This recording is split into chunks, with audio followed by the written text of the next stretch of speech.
A record 1 million background checks on gun sales were completed by the FBI in the month of August alone. Those numbers show that gun owners are increasingly concerned that the Obama administration is on a mission to restrict Second Amendment rights in this country.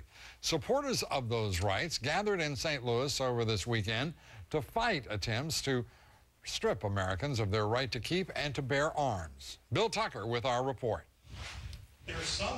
This meeting of several hundred gun owners and manufacturers and enthusiasts in St. Louis had all the passion you would expect from a group of people who believe the Second Amendment is constitutionally guaranteed. If you support government of the people, by the people, and for the people, if you agree that the right of free speech and the right to keep and bear arms that protects it are the very foundations of our American freedom, then I call upon you to become a gun rights freedom activist. Ask them why, and they recall the words of Attorney General Eric Holder on the need to ban assault weapons to help reduce drug violence in Mexico.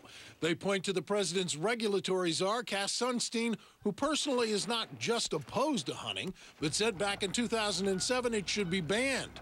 Or they will point to the president's consistent voting record for gun control, both in the Senate and back in Illinois.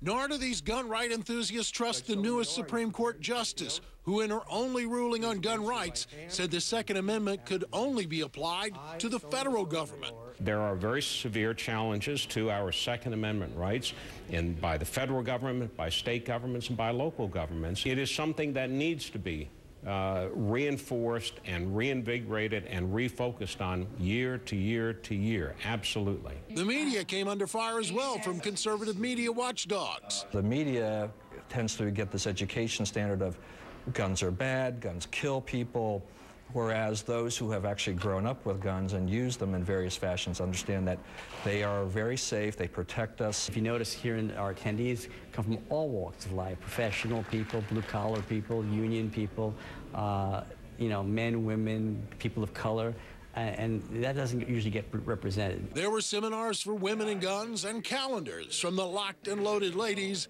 along with the doctors for responsible gun ownership.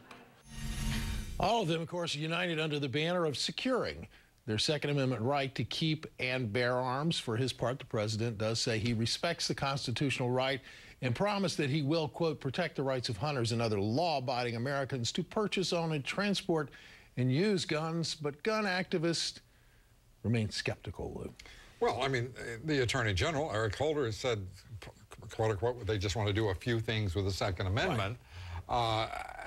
And the czar here, the regulatory czar, Cass Sunstein. I mean, Sunstein.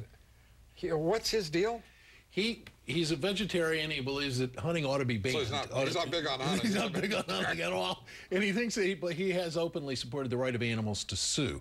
He believes that animals ought to have rights. I'm sorry, repeat that again. He believes that animals should have rights, and which would include the right to sue if they've been mistreated, or I guess hunted. If they were hunted. Really? No, I can't explain it, Lou. I can just I just think we ought to let this sort of percolate. I mean, because presumably the president knows this man, knows who he put there as the regulatory czar over guns. That's truly interesting. Thank you very much, Bill Tucker. You're welcome.